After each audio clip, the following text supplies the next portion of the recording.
Hello dear students, today we will discuss the question number first of the exercise 2.2 class 7. Which of the drawing A to D so? इस question में हम क्या करेंगे, जो left hand side mathematical expression दी हैं जैसे 2 into 1/5, 2 into 1/2, 3 into 2/3 और फोर्थ वन इज 3 इंटू 1/4। ये जो सामने जो ड्राइंग है इनमें से किसको दर्शा रही है। जैसे हम फर्स्ट पकड़ते हैं कि 2 इंटू 1/5 कि हमारे पास 1/5 है और वो 2 बार है। 2 गुणा 1/5 मतलब कि 2 बार 1/5 है। तो यहाँ सामने आप देखेंगे कि 1/5 भाग कौन सी आकृति दर्शा रही है। तो आप देखिए ये जो डी है आपका डी, इसमें क्या है, ये जो पार्ट है वो 1/5 है। इसी तरह ये भी पार्ट 1/5 है। तो 1/5 एंड 1/5 कि 2 बार 1/5 है। तो यहाँ पे जो फर्स्ट है वो डी के साथ मैच करेगा। तो हम इसमें ऐसा लिख सकते हैं कि फर्स्ट मैच करता है डी के साथ। इसी तरह दूसरा क्वेश्चन है हमारा 2 इंटू 1/2 कि 1/2 है। तो आप आकृति में देखेंगे कि 1/2 कौन सी आकृति दर्शा रही है। तो आप देख रहे हैं कि जो सामने बी है वो 1/2 आकृति है। उसी तरह जो दूसरा पार्ट है इसका वो भी 1/2 है और 2 बार 1/2 1/2 है। तो इसको हम 2 गुणा 1/2 या 2 इंटू 1/2 लिख सकते हैं। तो ये जो सेकंड है वो बी के साथ मैच करती है। इसी तरह थर्ड क्वेश्चन है कि 3 इंटू 2/3 कि हमने ऐसी आकृति देखनी है जो 2/3 है, 2/3 है। तो यहाँ पे आप देख रहे हैं ये तो 1/4 है। तो हमारे पास बचा ए। तो ए आप देखिए कि ए क्या है, टोटल के 3 पार्ट हो रहे हैं और 2 पार्ट हमारे शेडेड हैं। तो इसको हम 2/3 लिख सकते हैं, 2/3। तो ये भी 2/3 है, ये भी 2/3 है। मतलब जो 2/3 है वो 3 बार है। तो हम 3 गुणा 2/3 लिख सकते हैं। तो ये जो थर्ड क्वेश्चन है वो इसके साथ मैच करता है। अब फोर्थ जो है वो है 3 इंटू 1/4 कि हमारे पास फ्रैक्शन चाहिए 1/4, ऐसी आकृति जो 1/4 दर्शा रही हो। तो ये जो सी है ये 1/4 है। इसी तरह ये भी 1/4 है, ये भी 1/4 है क्योंकि 4 में से सिर्फ एक भाग शेडेड है। तो और 3 बार है तो 3 गुणा 1/4, तो इसको ये दर्शा रही है। तो ये हमारा मैच हो गया। नेक्स्ट क्वेश्चन है tell which of the picture so first 3 into 1/5, 2 into 1/3, 3 into 3/4 कि सेम पिछले क्वेश्चन की तरह कि हम ये देखेंगे कि कौन सा जो पिक्चर है इस मैथमेटिकल एक्सप्रेशन को दर्शा रहा है। तो जैसे फर्स्ट है 3 गुणा 1/5। सबसे पहले तो हम 1/5 जो आकृति है उसको देखेंगे।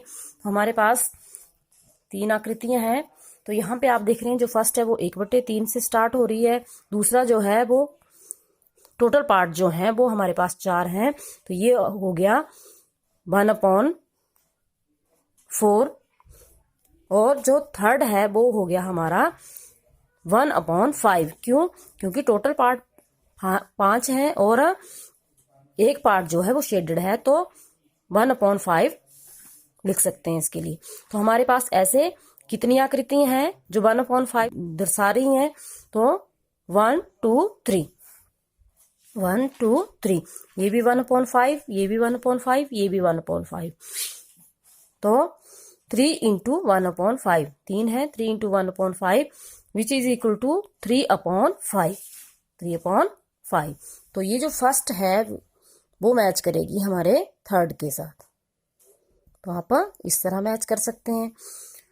सेकंड क्वेश्चन में 1/3, तो आप देख रहे हैं कि 1/3 जो है यहाँ पे है और 2 बार है।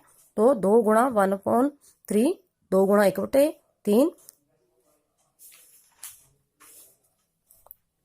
जो बन जाता है 2/3। जब हमारे पास 1/3 1/3 2 बार है तो आप देख रहे हैं 2 शेडेड पार्ट हो जाएंगे और टोटल पार्ट हमारे पास 3 ही बचेंगे, तो 2/3। तो इसको मल्टीप्लाई कैसे किया, 2 × 1/3, तो 2 को 1 के साथ मल्टीप्लाई किया 2/3, तो ये इसके साथ मैच हो गया। इसी तरह हमारे पास सिर्फ आकृति ही बची और क्वेश्चन ये बचा, तो 3 × 3/4, तो ये देखो 3/4 3/4 3/4, और आंसर में आ जाता है हमारे पास 2 टोटल है और 1/4। तो हम इसको ऐसे लिख सकते हैं, 3 × 3/4 को लिख सकते हैं। अगर हम मल्टीप्लाई करें तो आप देखेंगे कि ये आ जाएगा आपका 9/4, और 9/4 को फिर मिक्स्ड फ्रैक्शन में चेंज कर लिया है, वो बन गया 2 × 1/4। तो ये जो मैथमेटिकली एक्सप्रेशन है वो इस आकृति को मैच करता है।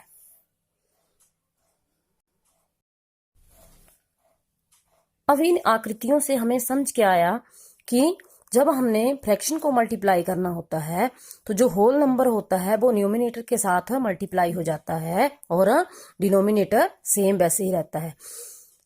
आप यहाँ पे देख रहे हैं 3 × 1 3, 5 × 1 5, 2 × 1 2, 3 × 1, क्योंकि होल नंबर का जो डिनोमिनेटर होता है वो हमेशा 1 होता है, तो 3।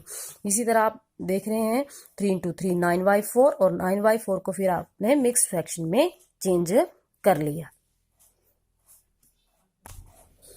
थर्ड क्वेश्चन है हमारा, multiply the and reduce to the lowest form and convert into mix fraction, कि हमने जो फ्रैक्शन दिया है उसको मल्टीप्लाई करना है गिवन होल नंबर से, और यदि ये इम्प्रॉपर फ्रैक्शन है तो उसको मिक्स फ्रैक्शन में चेंज करना है, या फिर उसको रिड्यूस फॉर्म में, लोएस्ट फॉर्म में रिड्यूस करना है।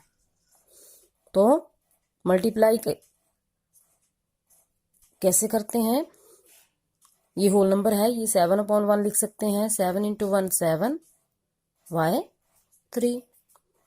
अब आप देख रहे हैं इसको रिड्यूस नहीं कर सकते हम, क्योंकि ये भी प्राइम नंबर है, 3 भी प्राइम नंबर है, तो इसको हम मिक्स फ्रैक्शन में चेंज करेंगे। तो कैसे करते हैं, 7 को 3 से डिवाइड करेंगे, 3 × 2 = 6, 1 रिमाइंडर। इसको कैसे लिखेंगे हम, 3, ये जो 2 है वो इस तरफ, जो रिमाइंडर है वो इस तरफ, ये आ गया आपका मिक्स्ड फ्रैक्शन। इसी तरह सेकंड पार्ट है इसका, 4 × 1/3 विच इज इक्वल टू 4/3, और इसको हम चेंज कर देंगे मिक्स फ्रैक्शन में, 3 3 1 = 3, 1 रिमाइंडर, तो 1 and 1/3 mix fraction. Next question है 2 × 6/7 which is equal to 12/7, 6 × 2 12। फिर से मिक्स फ्रैक्शन में चेंज करेंगे, तो आप देखेंगे 7 1 = 7 and 7 and 5 12। फोर्थ पार्ट है 5 × 2/9 which is equal to 10/9, mix fraction 1 and 1/9। Last question है 15 × 3/5 विच इज इक्वल टू 45/5। तो आप देख रहे हैं यहाँ पे भी 5 है लास्ट में और ये भी 5 है, तो ये आपस में कैंसिल हो जाते हैं, 5 9 = 45 विच इज इक्वल टू 9। तो ये होगी इसकी रिड्यूस्ड फॉर्म।